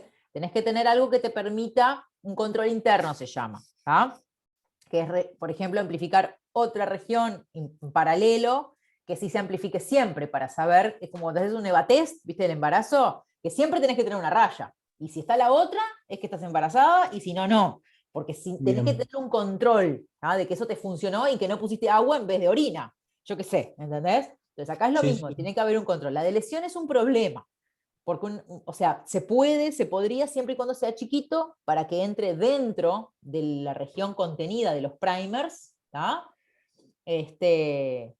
y se podría hacer, pero no es la técnica ideal la PCR. O sea, Gracias. pero, o sea, más que nada porque la sonda la está llevando a un lugar, pero en teoría se puede, sí, no es lo ideal. Entonces, en cuanto a PCR en tiempo real, así les dejo acá para que les quede, digo, como un resumen. Cuando hablamos de PCR en tiempo final, la convencional, vemos el resultado al final del proceso, en la fase del plató. A diferencia de eso, en tiempo real, vemos el análisis de la región exponencial, cuando empieza a amplificar de forma exponencial. El incremento de fluorescencia que vemos es proporcional, en realidad, al número de amplicones que se van generando. Y eso es proporcional a la cantidad de material que teníamos original, o sea, de, por ejemplo, ADN que tiene esa muestra. Cuanto mayor es el ADN que tiene, más rápido se generan más copias, porque parte del doble de molde, y por ende antes va a cruzar el valor, digamos, del threshold. Nos permite la PCR en tiempo real aumentar nuestra precisión, sensibilidad, porque podemos ser mucho más exactos, digamos, con la PCR en tiempo real que con tiempo final. PCR en tiempo final solamente nos discrimina tamaño del amplificado principalmente, y acá en realidad no es solamente tamaño, sino que también es secuencia. No requiere procesos post-PCR que nos aumentan los riesgos de contaminación entre las muestras, y bueno, el rango dinámico que tenemos es mucho mayor empleando tiempo real, porque podemos determinar, como les decía, mayor o menores cantidades iniciales. Nos permite diferenciar mucho mejor. Y cuando utilizamos sondas de detección, como en este caso, evitamos diferentes errores, que puede ser la amplificación inespecífica y que nos dé un error, o incluso detección de dímeros de primers, o sea, que primer con primer se una, por ejemplo, y nos den una bandita, pero en realidad no es la secuencia que queremos. En cuanto a lo que preguntaban, y ahora sí que entendimos el concepto de PCR en tiempo real, hoy me preguntaban si quiero detectar una mutación de otra, ¿verdad? Un cambio de una base por otra. Y una de las formas que se utilizan es con un proceso posterior a la PCR, que se llama curvas de melting o curvas de fusión. Ustedes saben que el ADN tiene una temperatura de fusión o de melting, que significa que a cierta temperatura, supongamos a 60 grados, la mitad del ADN está en doble cadena y la mitad en simple cadena. ¿Eso lo saben? ¿Lo vieron? Sí. Bien. Entonces, ¿eso de qué va a depender la temperatura de melting? Del contenido GC, o sea, de la composición de las letras que tiene esa región. ¿Sí? Sí. Entonces, si yo cambio, supongamos, una A por una G, me va a cambiar la temperatura de melting, ¿verdad? Hasta acá, lógico. Entonces, si yo logro monitorizar esa temperatura en diferentes muestras, voy a poder ver en qué momento cada muestra llega a ese punto donde el 50% está en doble hebra y 50% ya se separó. Entonces, lo que nosotros hacemos para eso es utilizar, como les decía hoy, las sondas FRET, que eran 2 sondas. Y acá miren bien lo que nosotros tenemos. Si nosotros tenemos una mutación o no, son estos cambios, estos 12 dibujitos, acá hay un mismatch. O sea, la sonda que yo diseño está diseñada y tiene una diferencia con el ADN original. ¿Lo ven acá que no se une 100% esta base? Acá tenemos un perfect match, o sea, no hay mismatch. Está diseñada la sonda 100% al alelo este que está acá. Supongamos una G, acá yo voy a tener una C. Y si acá hay una G, yo acá tengo una A. ¿Entienden? Sí. ¿Sí? Bien. Cuanto mayor es la unión, o sea, menos mismatch hay, ¿tá? Sí, no sé si ustedes me ven a mí en este momento en la cámara. Sí, te vemos. Bueno, si yo agarro mis manos así y trato de separarlas, claramente tengo que ejercer mucha más fuerza, o en este caso temperatura, para separarlas, que si yo tengo un dedo así levantado. Tengo menos agarre, ¿no? Acá pasa lo mismo. Si, supongamos, yo diseño una sonda, ¿tá? Que es igual al alelo normal, y este alelo es el alelo normal, se va a unir 100%. ¿Ah? Voy a precisar más temperatura que si yo tuviese acá una mutación para despegar esta sonda de este alelo que de este alelo, ¿verdad? Claro. Entonces, ¿cómo juego yo con eso? Diseño eso que les dije en una de las sondas, pero al lado le diseño, esta es una sonda que va pegadita así, y acá le diseño en mi otra mano otra sonda que va pegadita. ¿Cuándo hay fluorescencia? Cuando yo tengo las dos sondas unidas. ¿Por qué? Porque yo le digo al equipo, vos tenés que excitar a cierta longitud de onda, que es la que absorbe esta sonda de la izquierda, en mi caso, ustedes la ven de la derecha, capaz, no sé, ¿ah? Pero no detectes a la longitud de onda que ella misma emite, sino que detectá a la longitud de onda que esta otra emite. Por lo tanto, yo voy a excitar acá y detectar acá. Solo si esas dos manos están pegadas, va a haber una transferencia por resonancia, ¿ah? Y voy a poder detectar fluorescencia. ¿Ah? Entonces, ¿qué es lo que pasa? Mientras las ondas estén pegadas, va a haber fluorescencia, y cuando se despeguen, porque la temperatura en algún momento la va a obligar a despegarse, porque yo estoy subiendo la temperatura grado a grado, voy a tener una caída drástica de la fluorescencia. Esa caída drástica se va a dar en diferentes momentos, si yo tengo un perfect match o si tengo un mismatch. ¿Entienden? ¿Sí? Claro, sí. Entonces Sí. me permite diferenciar dos alelos con o sin la mutación. Es lo que vemos acá. Si yo les digo, o sea, haciendo la derivada segunda, no importa cómo yo llego, yo veo acá que si esta es una línea de temperatura, la que ven acá abajo, ¿tá? Yo tengo la mitad de mis muestras, la negra y la verde, tienen un pico de caída a, supongamos, no veo lo que dice acá, ponen que diga 45 grados, 60 grados, yo qué sé, ¿tá? O 55 grados acá, y acá son 60. Estas dos muestras van a tener dos picos, o sea, en un alelo tienen la G y en el otro tienen la A. Sin embargo, esta muestra no tiene caída de fluorescencia a los 55 grados y solo a los 60. ¿Por qué? Porque es una muestra que es, por ejemplo, homocigota, por lo tanto tiene solamente la A. ¿Entienden? ¿Sí? Ujú. De esta manera estoy usando la PCR en tiempo real para determinar la presencia o la ausencia de un cambio en una sola base. Para esto, poder utilizarla, ¿qué tengo que saber yo acá? ¿Dónde está ubicada para diseñar los primers correctamente? O sea, no puede ser una mutación que yo no conozco. Tengo que buscar específicamente, con sondas específicas, con primers específicos. ¿Ah? Entonces tiene que ser una mutación de las que ya conocemos el lugar en la que está. ¿Queda claro hasta acá? Sí, o sea, yo tengo una consulta. Vos haces esto y ¿qué te dice esto? ¿Está o no está la mutación que estoy, el cambio que estoy buscando? Por ejemplo, ¿tengo una G o tengo una A? Y yo sé cuál es el alelo normal, cuál es el mutado, y puedo determinar cuál es el genotipo de esa persona. Si tiene un alelo, los dos alelos, ¿entendés? Bien. O sea, vos lo que estudiás es un SNP. Exacto. Uno solo, o sea, amplificar una región y después... Para esa región específica, por ejemplo, el ejemplo que les pongo acá, un factor de la coagulación, donde hay un cambio de una arginina por una glicina en la posición 506 del gen factor 5 de la coagulación, factor de Leiden, ¿tá? Y es un cambio de una G por una A, en una posición 1691 del gen del factor 5. Es esa región específica. Para eso diseñé primers que amplifican la región que contiene el nucleótido 1691. Diseñé 2 ondas, en este caso FRET, que se pegan una al lado de la otra y que se ubican, una de ellas arriba del nucleótido específico en referencia. O sea, tengo que conocer la región y me va a dar la información sobre esa región específica. Nada más. ¿Quedó claro? Sí. Bien. Por otro lado, lo que les decía hoy es, si yo quiero utilizar esta técnica de PCR en tiempo real para cuantificar, también me lo puede permitir. Yo puedo correr, supongamos que quiero cuantificar HIV, por decirles un ejemplo, ¿ah? Yo tengo una muestra que, esta es mi muestra, supongamos, la rosada, ¿ah?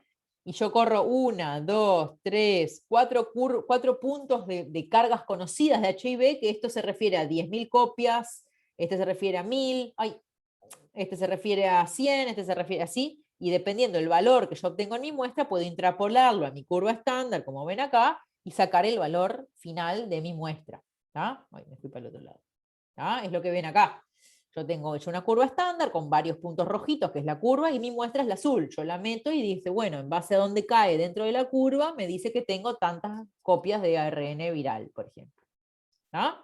Nos permite, por ende, también cuantificar, no solamente determinar si está presente cierto cambio específico, sino que nos permite determinar también cuánto hay si estoy utilizando una curva estándar. ¿Ah? ¿Hasta acá quedó claro?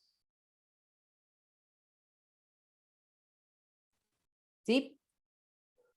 Yo, disculpe, no Sí. entendí la gráfica anterior. ¿Está? Esa misma, sí, el último punto, allá abajo, Sí. ¿vendría a significar que no tenés copias? ¿Acá? Sí, o sea, que no tenés HIV o cómo No, vendría a ser. no. Los puntos estos son puntos de cargas virales conocidas. ¿Ah? Siempre hay carga acá. No hay punto, no puede haber amplificación, o sea, no hay punto acá. Si no hay carga, no hay punto. Esto significa que hay, acá te dice 20 copias, ¿tá? Porque el CT que me da es 36, acá hay 20, para esta muestra hay 20 copias, para esta hay 200, para esta hay 1.000 y pico, para esta hay, no sé, 12.000, para esta hay más de 100.000, ¿entendés? Si no hay amplificación, porque Ahí va. no tengo target al que se unan los primers, al que se una la sonda, no hay amplificación. Si hay que ver cuánto hay. ¿Ah? Muchas gracias. No, de nada. Usos que se le da a esto es, por ejemplo, aplicado no solamente a lo viral. Por ejemplo, si yo tengo que cuantificar ciertas regiones previo a un tratamiento, por ejemplo, de médula, ¿no? Si yo tengo, antes del tratamiento, yo tengo ciertas células cancerígenas, ¿no? Hago el acondicionamiento para hacer el implante, no debería quedar nada de las células originales, y ahí voy a implantar, y a posteriori estas son las que deberían duplicarse. Pero si yo con el tiempo, cuando detecto ciertas regiones específicas que me identifican entre células, veo que aumenta también, tengo que poder cuantificar y ver cuánto hay de esas. Entonces, uno de los usos de cuantificación, aparte de todo lo viral que se usa mucho, es, por ejemplo, el quimerismo hematopoyético. ¿Ah? Para eso se usa una variante de la PCR más nueva, que es más cara también, que se llama la PCR digital, que lo que hace es lo mismo que vimos ahora, pero en vez de buscar una copia en todo un tubito, como lo vemos acá, ¿tá? Que se puede llegar a perder en las cantidades chiquititas y el límite de detección puede no ser tan específico y tan bajo, lo que hace es distribuye de forma mecánica con un robot la gota en microgotas, y lo que hace es analizar en cada microgota presencia o ausencia de un promedio de una molécula, porque probabilísticamente en esa microgota entra o una molécula o cero. Entonces, buscar una entre una o cero es mucho más exacto que buscar una entre una gota enorme. Entonces, lo que hace es ampliar muchísimo la sensibilidad de los estudios del PCR en tiempo real, ¿no? Que se usa, por ejemplo, en estas cosas que es muy crítico que quede una célula en un tratamiento con cáncer, ¿no? Por ejemplo. Acá, bueno, es uno de los ejemplos que se ven, por ejemplo, pretrasplantes, se analizan 4 regiones, ¿no? post trasplante hay un 0,04% de esto verde que ven acá, ¿tá? De la sangre post trasplante en la etapa 1, digamos. Luego, al pasar un tiempo 2, hay ya un 0,53, luego 5,34. Ven cómo se puede cuantificar muy bien la cantidad de células presentes que hay en ciertas muestras. Es un ejemplo de resultado de PCR digital. ¿Tá? Hasta acá de PCR real time, tiempo final, tripletas, ¿alguna duda? ¿No? No. Bien. Vamos a mencionar la técnica de RFLP, otra técnica que se utiliza única y exclusivamente para la detección de un cambio específico de un sitio de restricción. O sea, ¿cuándo cambia el sitio de restricción? Cuando cambiamos, por ejemplo, una base por otra, porque la enzima de restricción, ¿saben lo que es? ¿Hablaron de eso? Es una enzima que corta en doble hebra cuando reconoce una secuencia específica. Exacto. Corta en algún lugar, no importa dónde, pero nos va a permitir diferenciar un patrón de corte distinto en base a la secuencia que reconoce. Por lo tanto, si yo le cambio la secuencia que reconoce, la deja de reconocer y no va a cortar. Utilizo eso en mi favor y digo, voy a incluir la región del reconocimiento de esa enzima con el nucleótido que yo quiero analizar. Por ejemplo, una G por una A. Si reconoce la región A, G, G, G, A, y mi mutación es una T por una G, va a ser A, G, G, T, A. Esa no la va a reconocer y no la va a cortar. Entonces, lo que vemos es esto. Acá, si tenemos una secuencia normal, acá la enzima debería cortar, por ejemplo, acá. Si yo tengo una mutación, no va a cortar. Y por ende es lo que vemos en esta región. Tenemos un marcador de peso molecular que nos determina los diferentes tamaños. ¿Ah? Tenemos una región que no se corta en ninguno de los dos alelos, porque yo veo el tamaño total, que es el completo, digamos, el alelo grande. Acá veo que hay un corte, ¿ah? O sea, tenemos efectivamente un corte que nos da dos regiones más chicas, pero el total de estas dos, la suma de esto sería esto de acá arriba, ¿sí? ¿Entienden? Toda la región está cortada, o sea, los dos alelos están cortados, y en la región, en la banda, en la muestra número 3, ¿qué veo? Que hay una que es del tamaño del alelo completo, o sea, un alelo no se cortó y el otro alelo sí se cortó.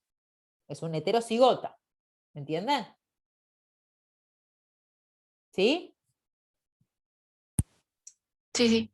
Entonces, los 720 pares de bases que yo veo acá en el total, como ven acá, se reflejan acá, 720. Y esto más esto da 720. ¿Ah? Esto más esto da 720 y esto es 720. O sea, cada alelo se corta o no se corta de forma independiente. Por lo tanto, nos permite diferenciar no solamente si hay presencia o no, sino si es un alelo homocigota, un alelo heterocigota, ¿ah?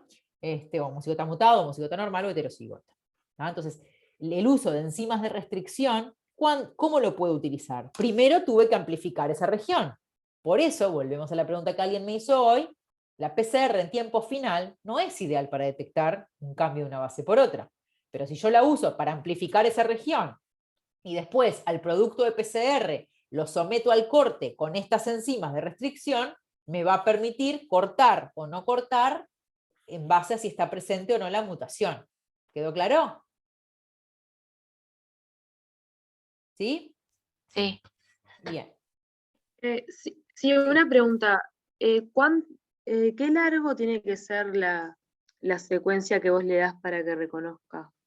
No, la secuencia de cada hay enzimas comerciales, vos entras a una página web de NEB o de cualquiera de las enzimas de restricción y te dicen, reconocen secuencias de 6, 7, 8 pares de bases, son secuencias cortitas, pero a vos no te importa, porque lo que importa es que esté contenida dentro de tu amplificación, que es mucho más grande. Yo puedo amplificar 150 pares de bases, 100 pares de bases, 300 pares de bases, 500 o 700, y decirle cortá una vez, cortá o no cortá en base a que esté ahí adentro el punto de corte. Claro. ¿Ah? Perfecto. Bueno, pasamos ahora a la secuenciación. La secuenciación es una etapa posterior también a la PCR, ¿no? Si yo quiero leer una secuenciación Sanger originalmente, para poder amplificar, para poder leer esa secuencia tengo que amplificar la región de interés. Entonces, otra vez, es un método posterior, lo mismo que decía recién con el RFLP. Acá lo que voy a hacer es, después de que tengo ese fragmento amplificado, voy a empezar a leer, ¿tá? Y voy a decir el orden de los nucleótidos, como se ve acá abajo, que se ven en un electroferograma, ¿tá? Tenemos T, T, T, A, C, cada color significa una letra, igual acá arriba lo tienen escrito, ¿tá? Y vamos viendo si efectivamente los dos alelos tienen una T, como ven acá, o si puede pasar que acá haya una T y además una A, porque puede pasar que un alelo tenga una cosa y el otro tenga otra. ¿Ah? Ahora les voy a mostrar ejemplos. ¿Ah? La técnica en realidad lo que hace es eso, es ir leyendo, leyendo, leyendo y va agregando, estamos hablando de secuenciación Sanger, ¿ok? Va a ir agregando al final un nucleótido que para la cadena, y porque no puede agregar un nucleótido posterior a él, ¿tá? Porque le falta, es un dideoxi, o sea, le falta una región en donde se puede unir el OH. ¿Tá? Entonces, va a unir, es este que está marcado de forma fluorescente, y como lo lee un secuenciador capilar, dice acá hay una T, acá hay una G, y entonces va determinando este orden así de segmentos. ¿Tá? ¿Qué es lo que podemos ver? Porque más allá de cómo funciona, que no es mi idea que sepan cómo funciona la secuenciación, sino cómo se ve un resultado, cómo se interpreta, ¿tá? ¿Cómo analizamos los resultados de una secuenciación Sanger? Entonces, la secuencia, primero que nada, un resultado posible es que sea normal, ¿no? Que no presente cambios con la secuencia del genoma humano de referencia. ¿Tá? Entonces, ¿esto tiene un significado clínico? ¿No lo tiene? Bueno, vamos a ponerlo en el contexto. ¿Tá? Entonces, los cambios con la secuencia de referencia, primero que nada, siempre hay que nombrarlos de una misma manera. ¿Tá? Y eso es muy importante para que si yo hoy hago un resultado y mañana llega a otro laboratorio y le quieren analizar a los hijos o se quieren analizar por otro motivo, tengamos un código común. Entonces tiene que haber una forma, una nomenclatura que acá les dejo por si les interesa ver cómo se determina, para poder ver cómo se escriben esos cambios. ¿Tá? Entonces, uno de los cambios, una de las opciones posibles es una secuencia normal, no hay cambio con el genoma de referencia. ¿Tá? Otro cambio que puede haber es que haya un cambio en un solo alelo. Y yo al leer la cadena, tac, tac, tac, así voy viendo, digo, opa, miren lo que pasa acá. En un alelo tengo una T, porque es rojo, y en otro alelo tengo una C, que es azul. Tengo en la posición, les digo dónde, de este gen, una C por una T. ¿Tá? ¿Siempre esto va a ser patogénico? ¿Qué les mencioné hoy? A veces puede ser que me genere el mismo codón y por ende sea una mutación silenciosa, ¿no? O un cambio que en realidad no pasa nada, no genera nada y no cambia en absolutamente nada. O puede ser en una región que es súper frecuente en la población y sea un polimorfismo. O puede ser una región que me genere una mutación missense o una mutación nonsense que genere un stop codón. ¿Tá? Pero hay que analizarlo. Primero veo esto, después empiezo a ver dónde está y qué es lo que genera ese cambio. ¿Tá? Pero así es como se ve una mutación de una sola base. Otra cosa que puedo ver es esto, que a priori, si ustedes miran acá, no hay ninguna superposición. Esto es ruido. Ok, a esto no le den corte. Esto es ruido. Pero ¿qué veo acá? Que yo tengo una A, ¿tá? La verde, pero debería tener una T. ¿Por qué? ¿Quién sabe por qué? ¿Qué es lo que estoy viendo de hecho ahí? ¿Quién me dice? ¿Es normal? ¿No es normal? ¿No saben? ¿Nadie? Bien. Si vuelvo para atrás y les digo, acá tengo, ¿qué representa esta curva? 2 veces la letra C, supongamos. En los dos alelos. Acá los dos alelos tienen una C, no, uno tiene una C y el otro tiene una T. Si yo acá veo que me marca que debería ser una A, pero veo una T, o al revés, debería tener una T y veo una A, estoy viendo una A en los dos alelos. Por lo tanto, es una mutación en homocigosis. Los dos alelos tienen la misma letra, pero difieren de la letra que me dice el genoma de referencia que yo debería tener. ¿Queda claro? Sí. Bien. Sí. Otra cosa que podemos ver es esto que ven acá. Supongamos que acá lo que me está pasando es que me faltan 2 pares de bases. ¿Tá? Una G y una T. Se me corrió el marco de lectura desde ese punto en adelante. Un alelo es normal, pero el otro se desfasa, por lo tanto empiezo a leer en paralelo, en la misma región, en cada uno de los alelos, dos cosas diferentes. ¿Entienden? Entonces tengo en heterocigosis un corrimiento del marco de lectura en uno de los dos alelos. ¿Sí? ¿Queda claro esto? Sí. Bien. Entonces, ¿cuáles son las limitaciones que tenemos en la secuenciación? Tenemos que entenderlas también. ¿Ah? Porque no podemos decir, bueno, entonces, si me permite ver todo, me permite ver que me faltan poquitos pares de bases, que hoy yo les decía, la PCR no es lo ideal. Ahora vemos algo que para poquitos, chiquititos pares de bases nos sirve. ¿Ah? Me permite ver deleciones, me permite ver mutaciones puntuales en uno, en dos alelos, o sea, ¿por qué no hago siempre secuenciación? ¿No? Porque tiene ciertas limitaciones. Primero que los costos relativamente son elevados. No para una secuencia chiquita, pero sí si el gen tiene 80 exones, supongamos. ¿Ah? Cuando tengo enfermedades con heterogeneidad genética, o sea que muchos genes se relacionan con dicha enfermedad, ¿ah? Nos va a salir muy caro y va a ser muy laborioso también. Entonces no es lo ideal en esos casos. ¿Ah? Cuando tenemos enfermedades complejas y multifactoriales, en donde hay muchos genes que influyen, tampoco es lo ideal. ¿Ah? Nos puede pasar que queremos investigar algo nuevo, o ver si algún nuevo gen se relaciona. ¿Cómo voy a elegir qué gen secuenciar si no sé qué gen estoy buscando? O sea, para casos que no sé lo que estoy buscando, no me sirve este tipo de secuenciación dirigida. ¿Ah? Entonces, no siempre es la herramienta que vamos a utilizar. ¿Ah? ¿Hasta acá alguna duda? Ya nos queda menos. Última media hora. ¿Alguna duda hasta acá? No. Bien.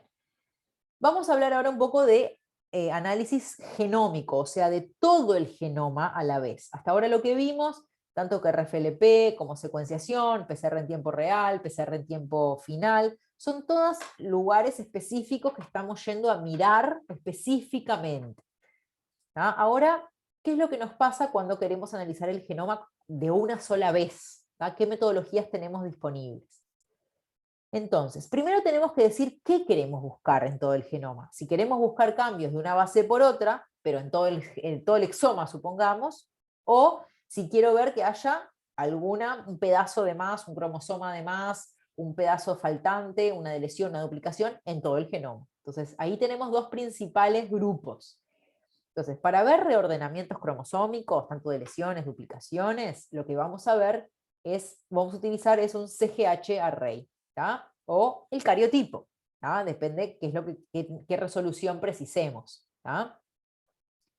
Y si queremos ver cambios de una base por otra, cambios pequeños, ¿tá? Vamos a utilizar NGS, o lo que se llama secuenciación masiva. NGS viene de Next Generation Sequence, que la verdad que no es un nombre muy feliz, porque en su momento sí fue Next, pero después del Next ya viene otro Next, entonces ya como que no tiene mucho sentido. Sí sería, el nombre más correcto es secuenciación masiva en paralelo, porque lo que hace es secuenciar muchísimas regiones en paralelo.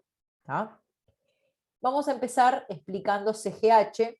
El cariotipo no voy a explicar tanto, porque claramente ustedes lo deben haber visto en otras clases, y es bastante más trabajado, pero CGH no es tan común. ¿tá?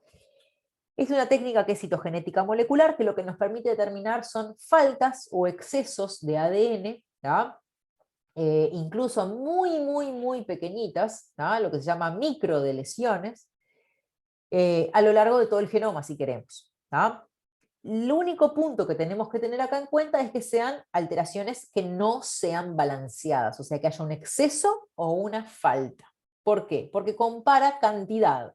No me va a determinar si hay un intercambio de dos regiones. No me lo va a ver, porque me va a decir, el total es tanto. ¿Hay más o hay de menos? ¿tá? Entonces, para eso sí tenemos que usar un cariotipo o, si es algo muy chiquitito, otras técnicas. ¿tá?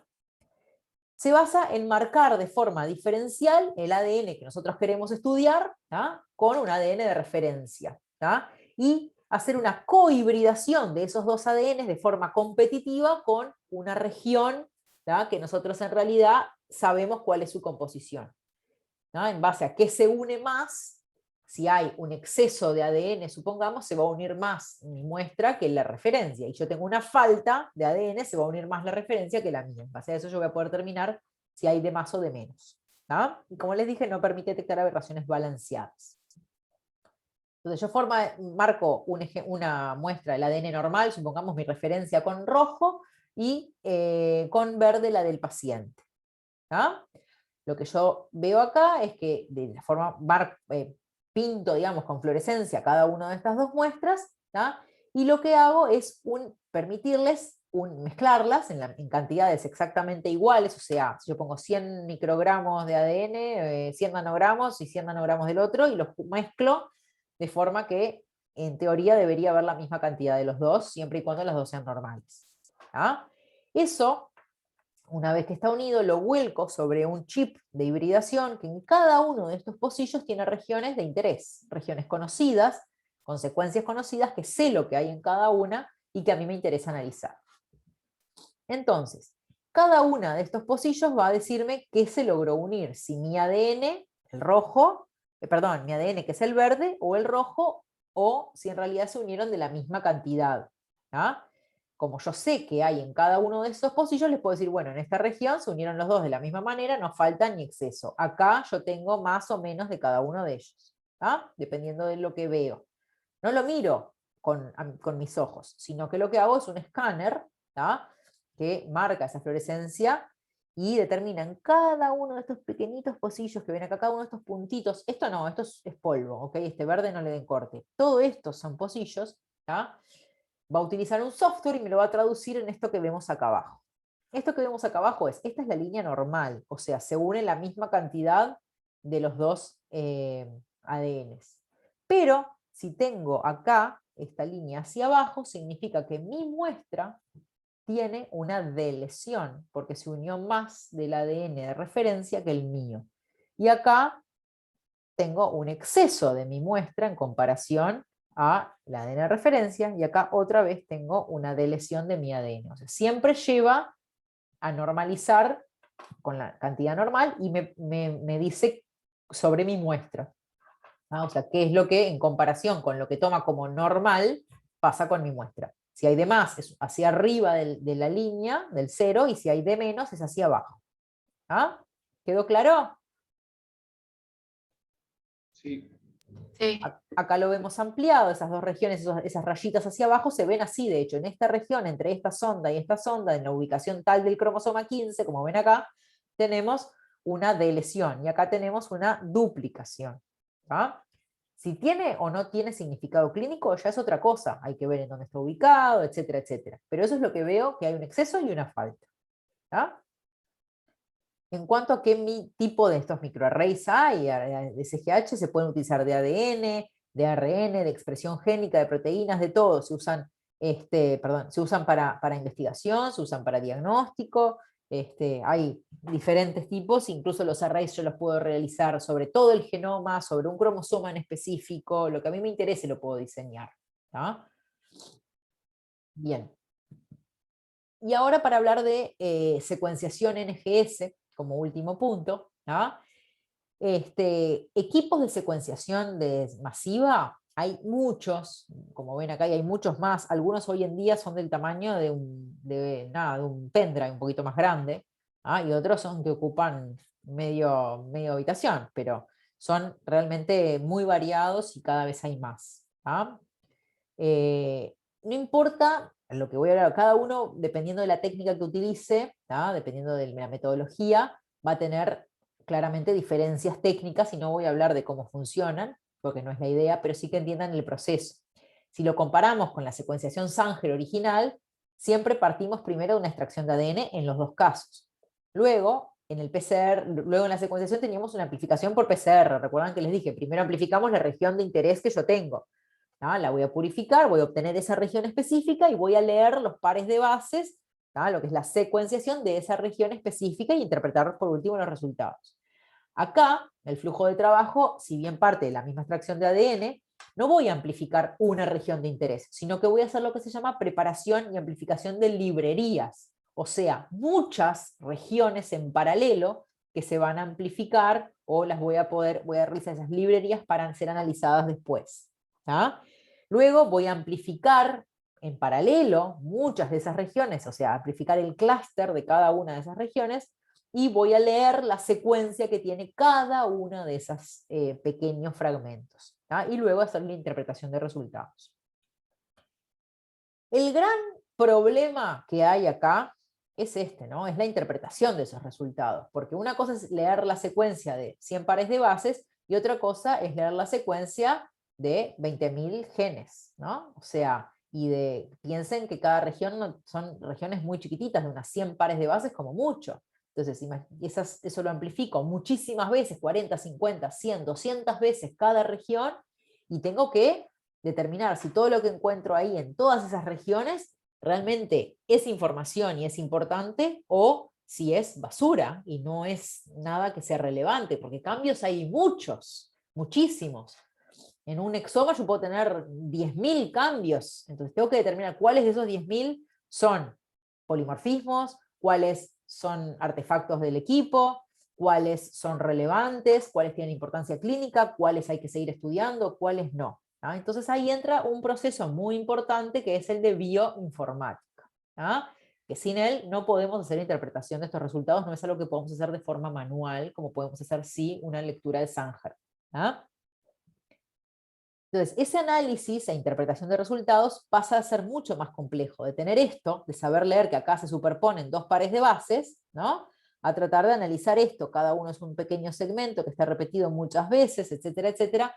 Tenemos diferentes tipos de análisis que hay que realizar, el análisis primario que dice, bueno, vamos primero a rearmar todas esas secuencias para poder reordenarlas como un puzzle, a ver dónde van y poder rearmar el genoma nuevamente con todas esas pequeñas secuencias en donde van ubicadas.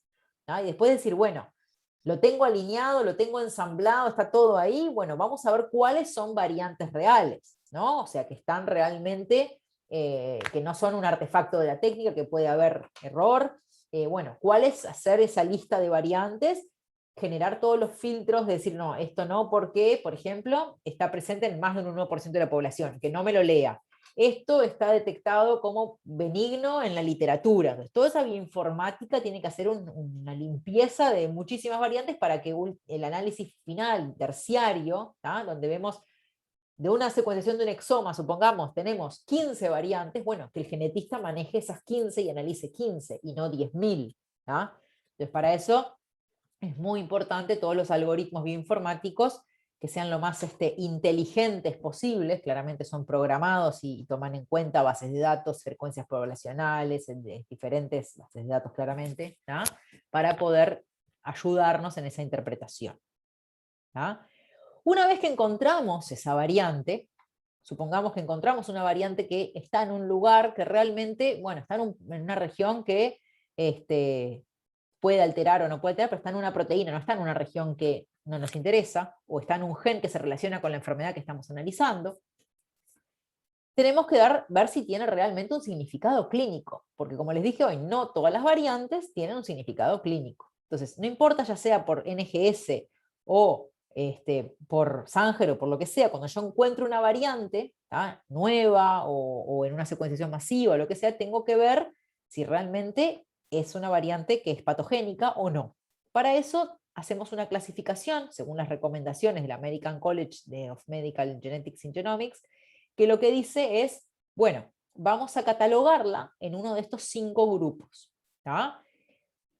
Lo más fácil es que sea una variante claramente patogénica, o sea, ya la conocen, ya está descrita, hay papers que la mencionan y es una variante conocida, entonces claramente cae dentro del grupo patogénico y ya está, aclaramos y se terminó. Lo mismo si es benigna, claramente está determinada, hay literatura que apoya que es una variante benigna, o sea que no hace nada, la descartamos ni se informa. ¿Tá? Pero puede pasar que sea probablemente benigna o probablemente patogénica. ¿Qué significa? No está descrita como tal, la misma variante en sí, pero hay cosas que nos hacen pensar que pueda ser. Por ejemplo, una variante en el mismo codón, pero que cambie el aminoácido por otro, no es igual, pero está descrita como patogénica, cambia el mismo aminoácido, ese aminoácido cambia por otro que es muy similar, no es la misma, pero probablemente lo sea. Claramente hay que hacer más estudios, pero digamos que es una candidata fuerte. ¿Ah? O lo mismo al revés, está en un lugar que ya se han visto otras variantes, no esa misma, pero seguramente no sea, porque si ninguna de las otras es, esta tampoco en esa posición. Puede ser que no, pero probablemente no. ¿Ah? O tenemos un caso, por ejemplo, que no hay información, ni de algo similar, está en un gen que se puede relacionar con la enfermedad, pero no conocemos exacto qué, y entonces es de significado clínico incierto. ¿tá? Y ahí hay que hacer más estudios. Por ejemplo, ¿ustedes saben qué tipo de estudios se hacen cuando tenemos este tipo de variantes? ¿Han hablado algo? ¿No? Supongamos que tienen un caso de una discapacidad intelectual, ¿no? Y detectan en el niño una variante que puede llegar a ser. ¿Qué se les ocurre? ¿Cuál es la primera pregunta que nos tenemos que hacer de esa variante? Estudiás estudiás, ¿no? Si el cambio en esa variante, cómo repercute en la proteína. Bien, los predictores bioinformáticos son una gran ayuda, de hecho. ¿tá? Exactamente, nos dicen, bueno, en esa región debería pasar tal cosa, los predictores bioinformáticos me dicen algunos que sí, otros que no. ¿tá? A veces puede ser que todos los predictores bioinformáticos me dicen, sí, eso probablemente sea patogénico, entonces ya va a caer en este grupo. Pero si los predictores bioinformáticos, algunos me dicen una cosa y otros me dicen otra, que puede pasar, sigue cayendo en significado clínico incierto. ¿Qué es lo que hay que preguntarse de esta variante? Primero que nada, entonces.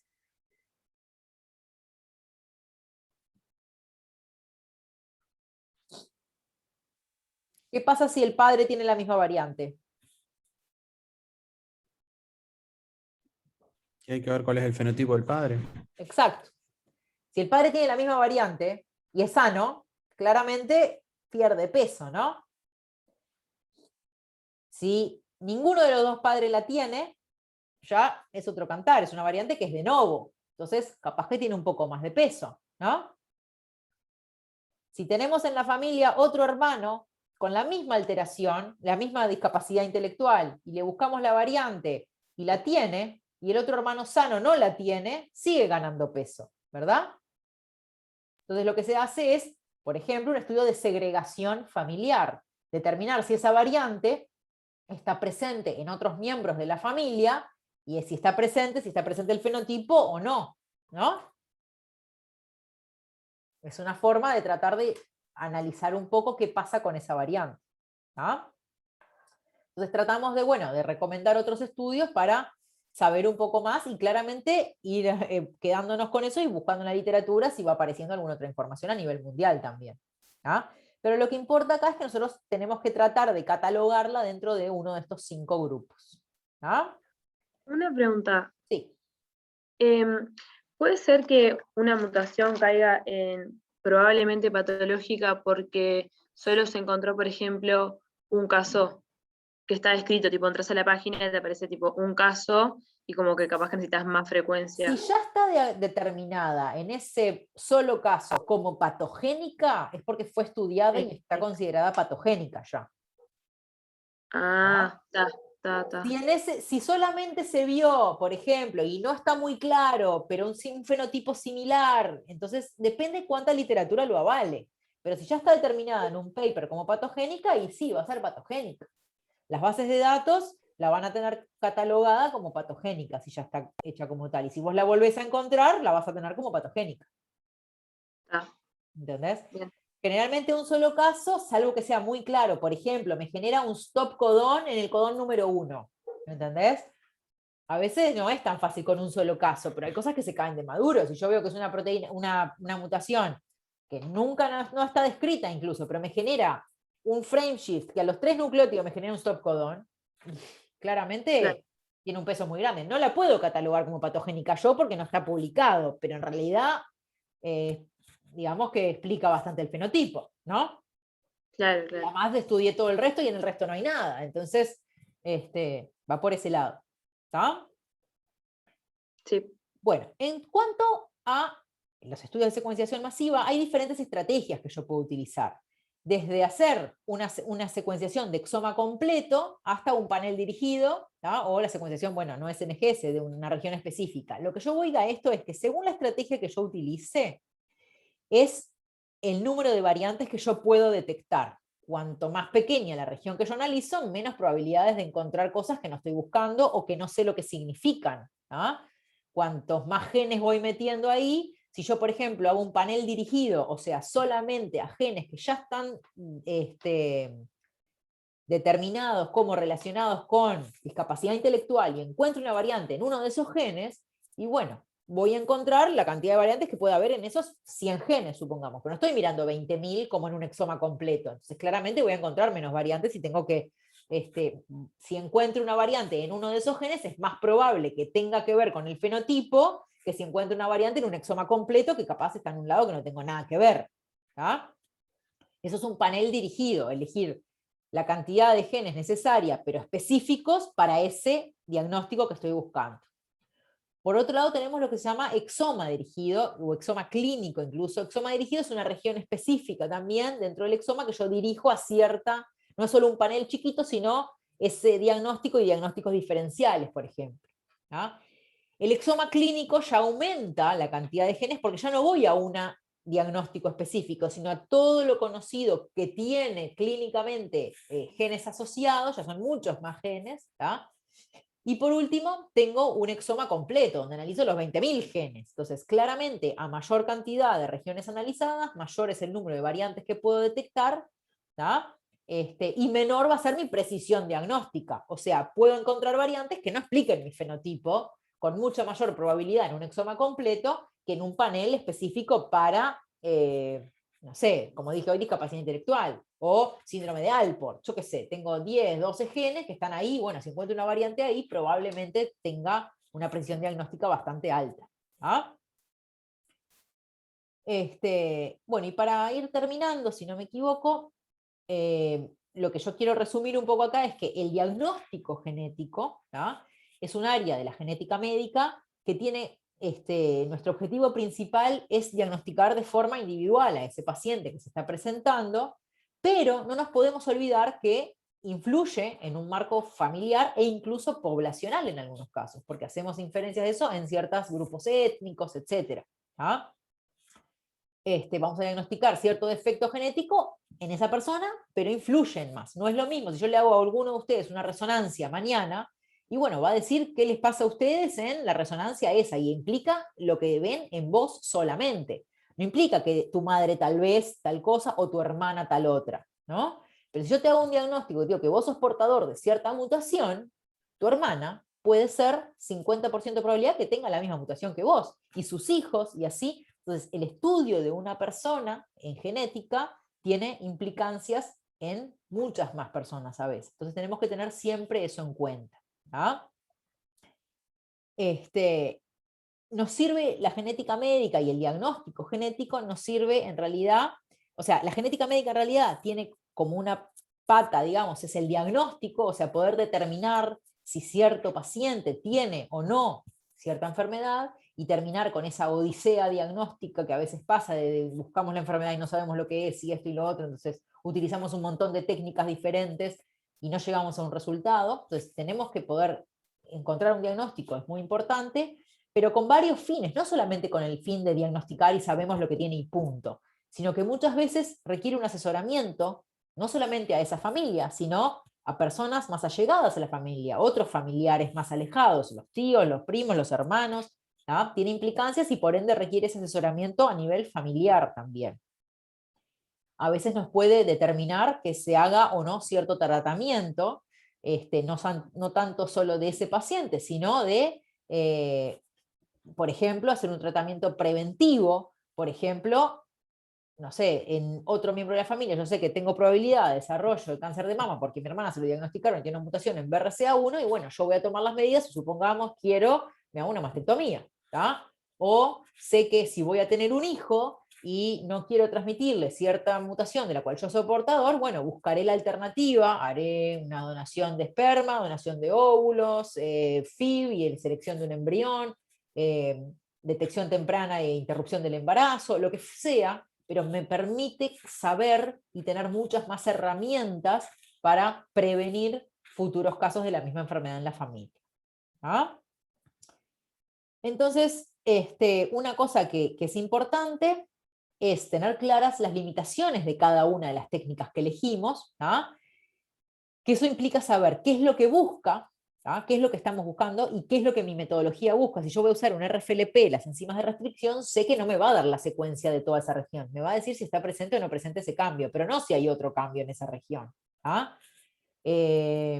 No, lo mismo es, por ejemplo, si yo quiero buscar una secuenciación, no me va a decir si me falta o me sobra 3 exones. Para eso tengo que utilizar, por ejemplo, un CGH que me permite determinar si faltan o no faltan ciertas regiones de ADN.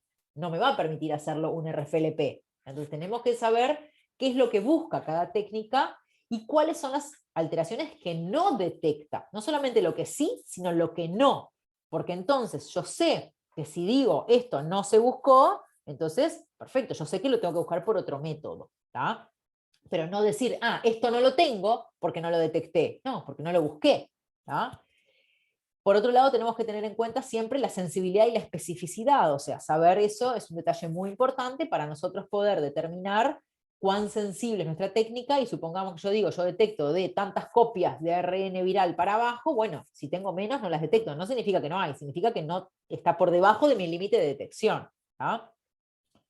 Entonces, bueno, lo que importa es, conociendo todo esto sobre las técnicas, tenemos que poder dejar bien claro,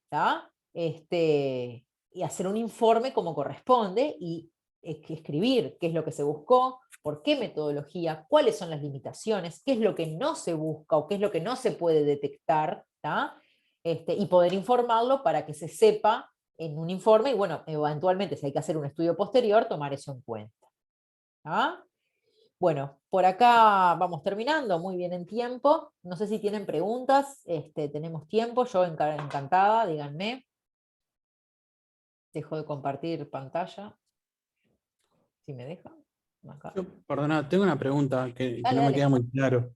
Sí. ¿Por qué, por ejemplo, no entiendo por qué no se utiliza la secuenciación de nueva generación para detección de duplicaciones o de lecciones? Si vos estás viendo par por par de base, ¿por qué no lo ves? Por ejemplo, en el caso de Duchenne, que vos elegís hacer un MLPA, ¿por qué vas a esa técnica y después, si el MLPA es negativo, vas a secuenciar ese gen? Porque no es lo ideal para detecciones, de lesiones y duplicaciones, por un tema de cómo funciona la técnica. Vos tenés, no es cuantitativo, hay algunas técnicas nuevas, hay algunos kits nuevos que permiten utilizar y detectar un poco mejor ganancias y pérdidas, no es que no, pero como te falta toda la región completa, por lo que yo tengo entendido, y eso alguien que haga secuenciación masiva específicamente te lo puede decir mejor, las limitaciones que tiene la técnica es que grandes lesiones y duplicaciones no te las va a detectar, salvo que sea algo realmente grueso y te va a dar una indicación, pero no algo específico en cuanto a, como te da el MLPA, que como utiliza amplificación de esa región específica y va a mirar específicamente esa región, utiliza sondas que se pegan o no se pegan en base a si está presente o no presente ese exón, y te permite, por ejemplo, en Duchenne, no solamente decirte si está o no está esa región, sino qué exones abarca y cuáles no abarca, o sea, de dónde hasta dónde. Entonces, la opción de por qué se hace primero MLPA y si no se hace secuenciación en Duchenne, es porque, primero que nada, la mutación más frecuente son de lesiones. Entonces, y por un tema de costos, también MLPA Duchenne es mucho más económico que hacer secuenciación masiva. Y después, si no hay una duplicación, que es la mutación más frecuente, se buscan mutaciones puntuales, que pueden ser la causa del Duchenne, pero, pero, no, pero no es lo más frecuente. Incluso si vos tenés... yo entiendo todo eso. Lo que no entiendo es por qué si una secuenciación vos vas par de base por par de base, no detectás que hay una zona que está deleccionada. Porque tenés información de la otra copia también. Bien. Vos, por ejemplo, haces una secuenciación Sanger, y yo Pero, por veo- ejemplo, el caso del Duchenne que es ligado al X, Sí. es en varón. Sí, que vos tenés una sola copia, me decís. Sí. Y yo, la verdad, que nunca lo usé y no es lo que se recomienda. Honestamente, creo que te puede dar una indicación, ¿ah? Pero exactamente por dónde se unen los primers en cada, son regiones muy chiquititas, te va a dar una indicación que tenés una falta ahí, digamos. La verdad que no sé decirte en cuanto a eficiencia, cuánto no. Yo lo que te puedo decir seguro es que cuando son regiones pequeñas, ¿tá?